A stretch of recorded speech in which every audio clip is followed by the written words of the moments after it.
Professor Ibrahim Gambari, Chief of Staff to former President Muhammadu Buhari, has highlighted the need for Nigeria to adapt to its economic policies, particularly those influenced by international bodies like the IMF and the World Bank, to better suit the country's unique circumstances.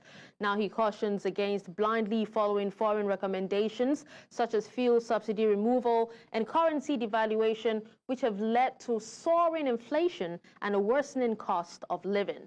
Now, Gambari also emphasized the importance of national security and stability as prerequisites for economic development. His remarks have raised an important question on how Nigeria can balance the demands of international financial institutions with the need to protect its citizens from the economic hardship these reforms often bring. Joining me on the conversation today, we have Gbolahan Olojede, finance experts, to speak on this. And we'll also be joined by Bamidele Ayemibo, his lead consultant, 3T Impex Consulting in Lagos. He'll be joining us later. Thank you for joining us at this time, Gbolahan. Yeah, thanks for having me. All right. Now, speaking of, the things that Professor Gambari has actually said, first off, he emphasized the importance of adjusting policies, to Nigeria's unique context. Now, in your view, can you please go ahead and tell us how justified is the growing doubt, towards the IMF and also the World Bank's prescribed policies, such as removal of fuel subsidies and also the floating of the naira? Okay. One of the main problems we had with those policies was the fact that we did not adapt them. And I think that is part of what Professor Gambari was talking about. Now, those policies in themselves are not bad policies. When you take the removal of fuel subsidy, for example, if you go to the global petrol prices before now, you will find out that out of about 160 countries on that platform, Nigeria was like number 9 when it comes to how cheap the fuel was. So it couldn't have been that the other 151 countries were stupid. It was just that when you do that kind of a thing, you have to be prepared for the consequences of what you are doing. You have to think through the policy in its entirety and ensure that by the time you go into implementation, you have already simulated all the possible consequences of the policy and you have a solution for those consequences. So if I remove the fuel subsidy, what will be affected? When those things are affected, what are the solutions that I have? I will think of scenario A, scenario B, scenario C. So I am ready for the consequences of my action. And I have put in place all those things that will help me to manage the pains that will come from that situation. Now, to be able to put in place those kind of things, it requires proper analysis. It's not a copy and paste or just adopt a policy because IMF said this is the way to go. You just take it hook, line, and sinker, and you paste it. It doesn't work. And the consequences is part of what we are facing. So you agree that, these policies, are not unique to the Nigerian context. Now, let's hear... All right. So let's hear from Mr. Bamidele Ayemibo. Thank you so much for joining us at this time, sir. Thank you very much. All right, so I'm very sure you heard what Gbolahan has actually said. And, Professor Gambari also pointed out that, reforms such as the subsidy removal and the devaluation of the naira have led to skyrocketing costs of living and also inflation. Now, in your assessment, were these reforms inevitable in the context of Nigeria's economic challenges? I don't think they are inevitable, actually, because like the other speaker already elucidated, I mean, if you are going to take some drastic action, it's important you check. For me, I have maintained that removal of subsidy was not necessary. And the reason for me basically is because countries always subsidize, and it's just a Nigerian thing. US have accused EU of it. China have been accused of it. US have been accused of it. So it's not just Nigeria subsidizing. It's all about supporting the productive sector of the economy to ensure that they are profitable, to encourage them to be able to continue. I think the real challenge for Nigeria was the fact that we could not solve a problem created by subsidy, and then we punish the people for a problem created by subsidy. So, and like he said, if we are going to remove it also, we should have analyzed and know what are the consequences of this action, what we have done to ensure, what are we supposed to do ahead before we begin to remove, so as to ensure that the impact on the economy is, it's like we have created the problem with one hand and solving with the other hand, because by removal of subsidy, you increase the cost of living, what's the name, increase petroleum product price, for which most productive activity depend on, and at the end of the day, at the same time, devaluing the naira. I mean, two major policies that could not have been done together, and I think with all that is being said, even with the report of the IMF, it's time now for us to have a rethink, because indeed, this is not working.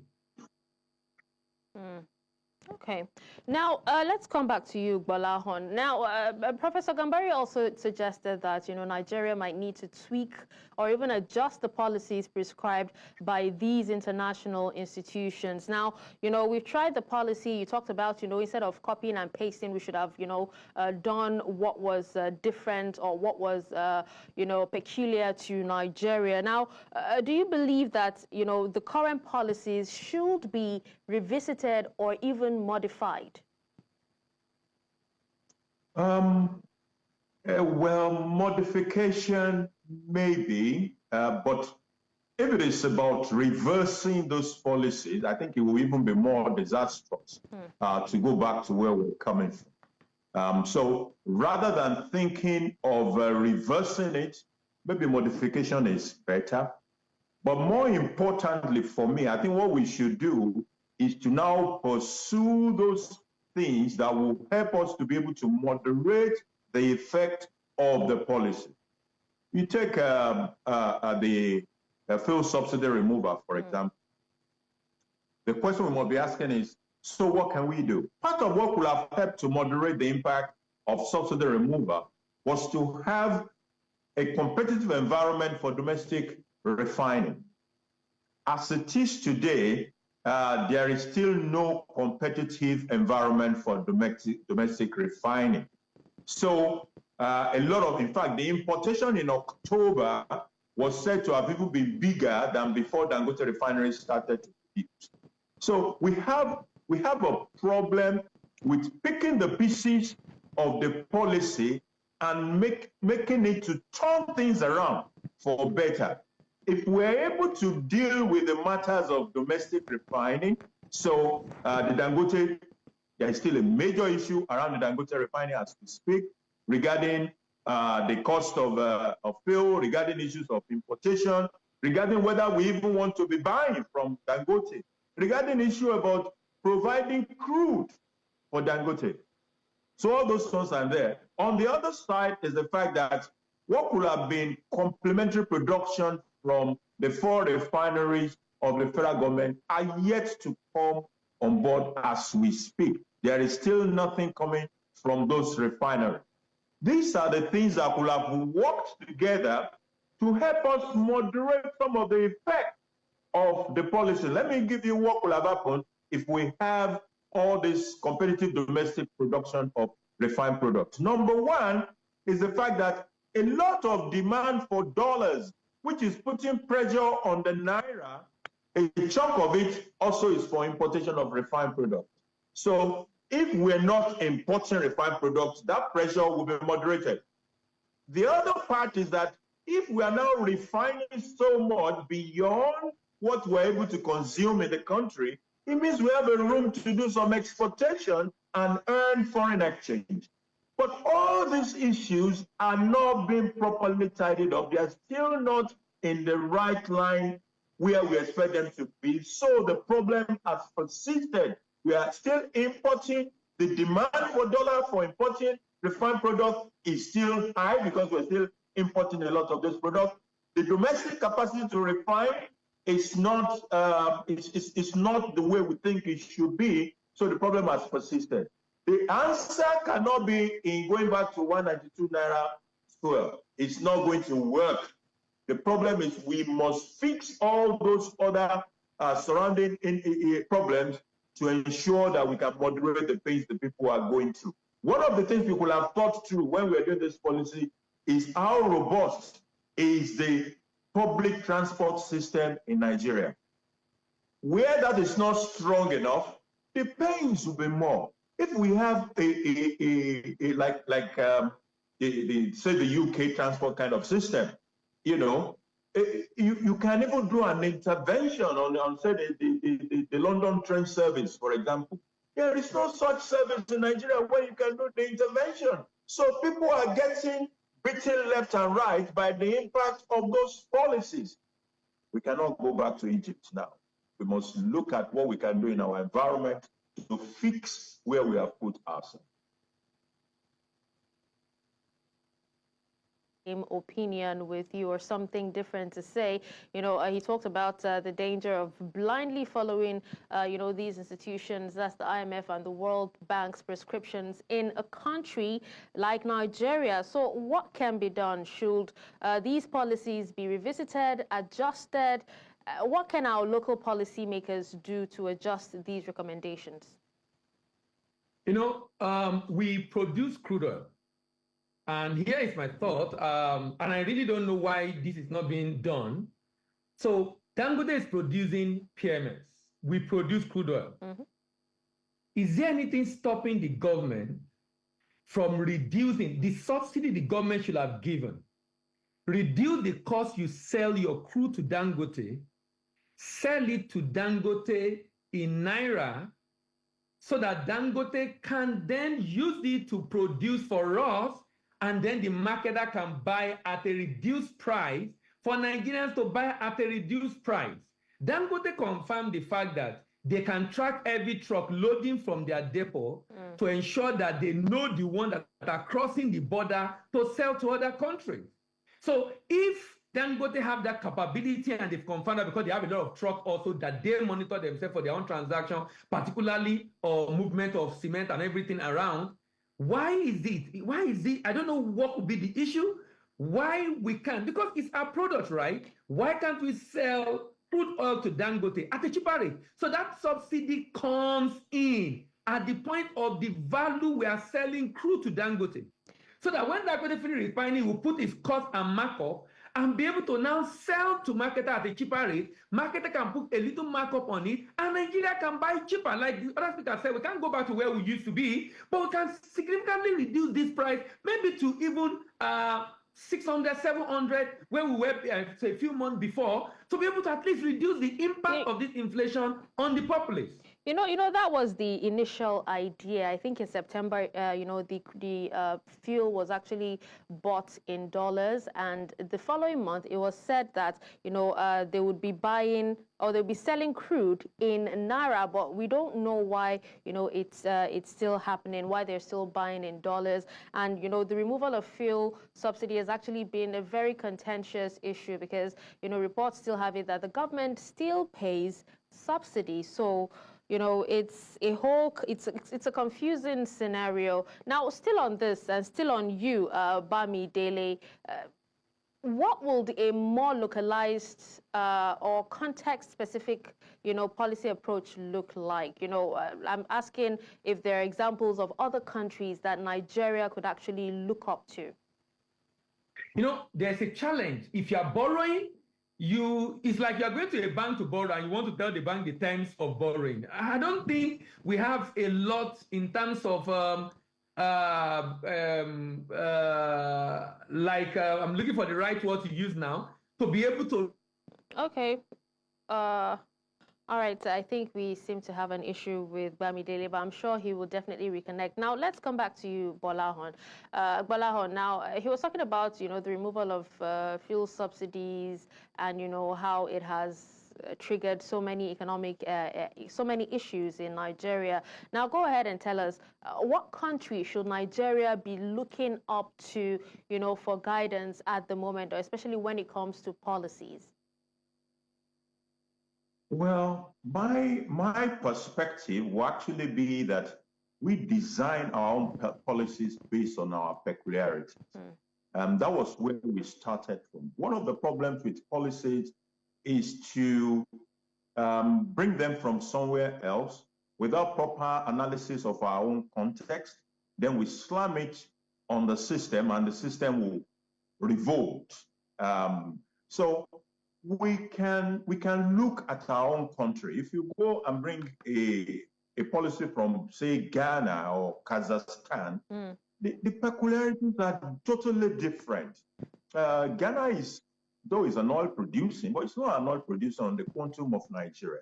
In fact, I remember that there was a time that it was a Nigerian firm that was managing the entire storage for Ghana. If you go to another country that is a country of 10 million people, and you want to cut over what they are doing to a country of 200 million people who have been deceiving ourselves about the quantum of oil that we produce vis-a-vis the per capita production itself, it will not work.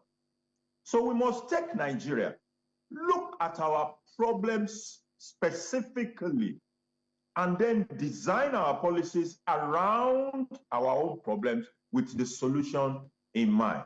The CNG, for example, that we're trying to look at, we can say, oh yes, look at a country like Iran, where CNG has been very successful vehicles. Yes, but we must still come back home and see what do we need to do to make CNG as an alternative source of energy more to drive the adoption, to make people want to use CNG. People who have been using PMS probably for 100 years or since maybe the first car came to Nigeria, to get them to change overnight and say, okay, you should be using this now. What do we need to do? And what we need to do will be peculiar to our own circumstances. Why are people not embracing it? Now, when it comes to copying from other society, you can say, okay, so financing is a problem for conversion in Nigeria. How did Iran do it to make it more affordable for people to want to convert, or to provide financing for people to convert their gasoline engine to the CNG engine? So all those issues are things we should identify, things we can copy, but by and large, our solutions must be tailored to our own peculiarities as a country. All right, now, Bamidele, thank you for reconnecting with us. You were speaking on, context-specific policy approach before, we lost you there. Please go ahead. Yes, so I was trying to say that we don't really have that kind of freedom to be able to maneuver and decide on how we want this policy to run. And the reason is because, so I was giving an example of during the Emefiele era, we had a 43 item, non-valid for Forex, and we banned it. And they were putting Nigeria under pressure to remove some item from that list. Why were they doing that? Because it's affecting their businesses. So when you go to borrow from people that this country are a major shareholder, major contributor to the funding, they're going to tell their country to give these people this money, these and these are what they must do. Is it not IMF advising us to do what we did? Now in their report, they are saying what we did is not working. So because the people telling them are the people who are it's like either pay the piper, they stay the tune. So in as much as this is necessary for us to ensure any policy we are adopting is domesticated for our youth, like the other speaker is saying, which is very necessary, the freedom we have to be able to do that is what I think the challenge is. Because sometimes you keep saying this thing and people keep saying this thing and the government will still do exactly what the people are saying they should not do, because you are going to borrow and they are going to give you terms and conditions of that borrowing. So my solution is, look, can we begin to reduce our cost of governance so that we won't have to do a lot of borrowing can we begin to look at how to generate funds? Do you know in Nigeria today, the same thing we are doing in oil and gas, we can do it for gold. The same thing we are doing in oil and gas, we can do it for coal, we can do it for iron, we can do it for lithium, we can do it for other solid minerals, which means getting technical partners in, doing the mining, selling it, and sharing the profit. We can do exactly the same thing. So why are we just looking at only tax, like the tax reform as the source of revenue? It's not enough. Reduce the cost of governance and generate other sources of revenue. So you will be able to reduce how much you are borrowing, and nobody will tell you the way you need to run your economy. Okay, so but what about the interest rates that, these institutions keep giving developing countries? I actually saw an interview where it says that if developed countries are borrowing from these institutions, they're given less interests, than developing countries. What about the interest rates? You mean the interest rate they are giving to us being higher? Yeah. Oh, I mean, it's finance. If I'm going to give you a loan and I perceive more risk in your economy, I'm going to increase my interest rate. That's just basic finance. I mean, it's just if your economy or as a business, you are a less risky business, I'm going to give the loan to you at a cheaper rate because the possibility of repayment is a lot better and higher than a business that does not have that possibility. I increase my interest rate because I want to be able to cover a lot of my costs so that if anything goes wrong, I will have recovered a good chunk of the money I've given out. For me, it's just a financing decision that they are taking because of the risk they perceive in our economy.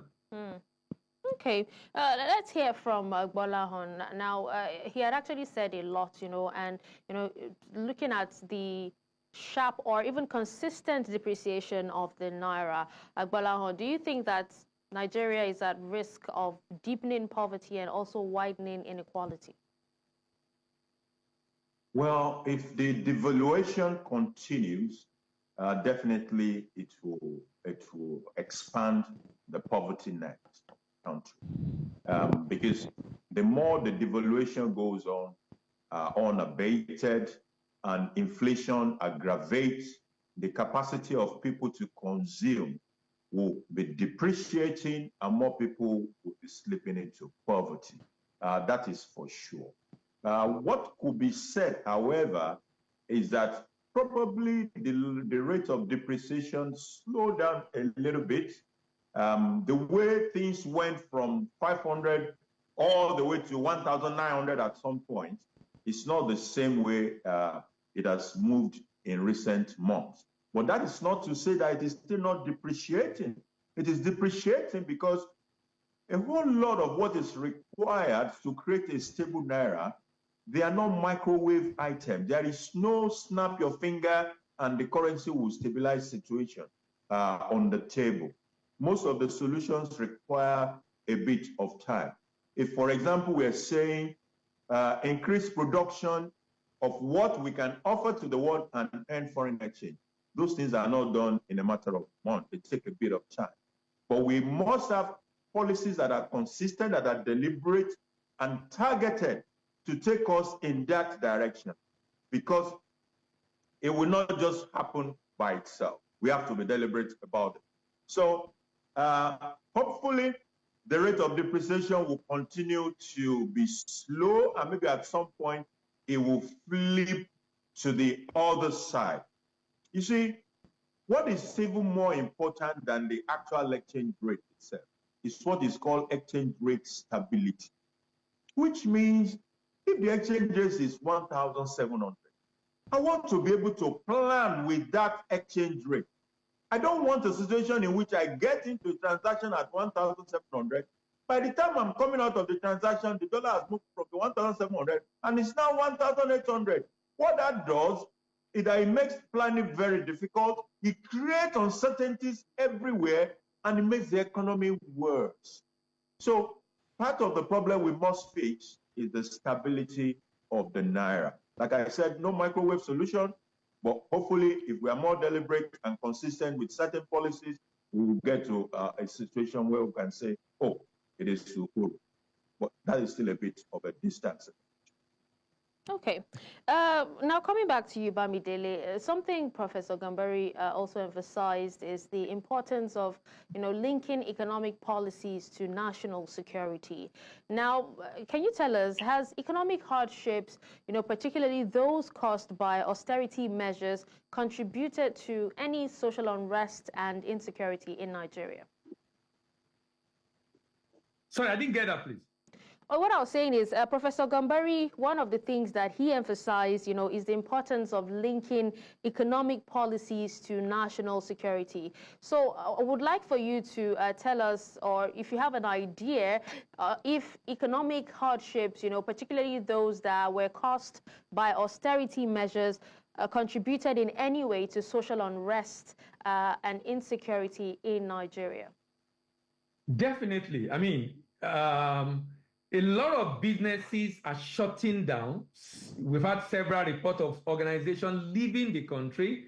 I was at an event early October, and one of the major trader, one of the chairman of the association of some traders in Lagos was at that event and was talking about many traders who have had to relocate back to the southeast because their businesses are pretty much dead because they really cannot import again. The cost is high, it's now not profitable.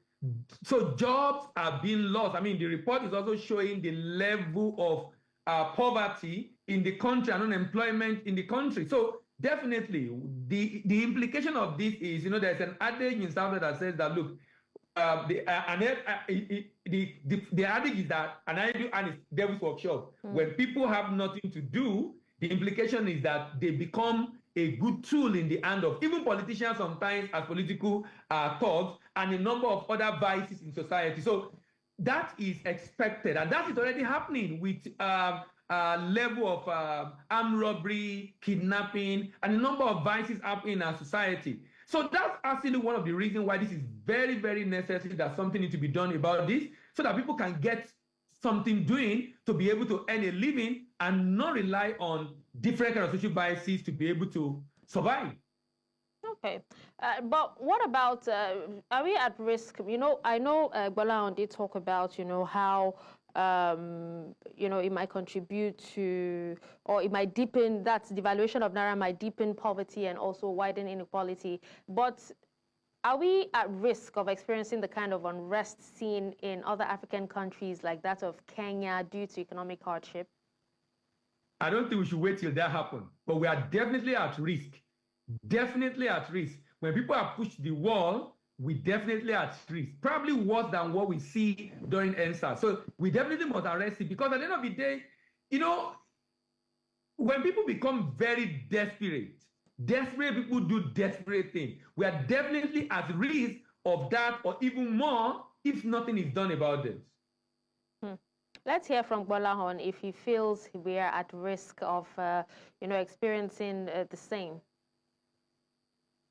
or something similar. The risk similar. is there. When people are unhappy, and there are a lot of unhappy people all around, when people are hungry, food inflation is going on unabated. The general cost of living crisis is there. Inflation numbers are not going down. Interest rates in the economy are making things tough for borrowers. So all those things are elements that will precipitate into insecurity, things that will have insecurity dimension. So the best thing is to continue for government to stay on top of this thing and find ways to bring things down, find ways to deal with the inflation problem. If inflation is driven by food inflation, which is at the top, what do we need to do about food inflation? The energy inflation side of things, what do we need to do about it to ensure that people can eat? If all we're able to solve is a food problem alone, it will go a long way to make more people happy in the country. Okay, Gbolahan, just before I ask the same question to Bamidele, I want you to tell us, in your own personal opinion, do you believe that, IMF's role and the World Bank's role is seeing Nigeria's development in any way? Those institutions were not created for us. If you go and look at their vision and all, they had no mention of Nigeria. So they have their own deliverables, they have their own vision, and Nigeria might not have been part of that vision. Of course, they've supported the country in one way or the other, but though we must not allow them to be the one that dictate our policies. We should be the one creating our own policies, and whatever support they want to offer, we have to properly analyze it and be sure it fits into what we have designed for ourselves. Again, those institutions were not established. So, in essence, we have to assert greater economic sovereignty. Precisely. All right, so let's hear from you, Bamidele, because, some critics have actually said that, the IMF's program comes with harsh conditions that are not always best for developing countries. So do you think, that their policies or their programs, are there to help develop Nigeria or other developing countries? Their policies and programs are there to help the funders, those providing funding they are using to advance their own economy, not our own economy. Whatever decision we must make that will help their own economy to thrive, that will help their exporter to be able to ship into our country, that will help their investor to be able to invest in our country, that will help their businesses in their country to be able to take advantage of opportunity in our economy. That is what they are going to pursue, irrespective of whether it's in our interest or not. It can be painted in any way we can think of. Painted, embellished in a way to show, okay, this is the, you see a lot of reports that, oh, this will do this, but there are other people behind that are pushing for those. And like you said, this organization are not designed for our betterment. So that's why I say we need a serious level of independence. And to achieve that independence, we must definitely increase our earnings. So we have to set the target and be able to say, look, this is what we want to begin to do to increase our earnings in a way that we won't have to rely on these people again. When we stop relying on them, then we'll be able to take decisions in our own interest and not being influenced by them. Okay. Well, thank you so much, gentlemen, for taking time out and for speaking to us on this. We really, really appreciate your thoughts, on this particular topic. Bola Olojede, finance expert, and also Bamidele Ayemibo, lead consultant, 3T Impacts Consulting. We appreciate you for your time. Thank you very much for having me, and bye-bye.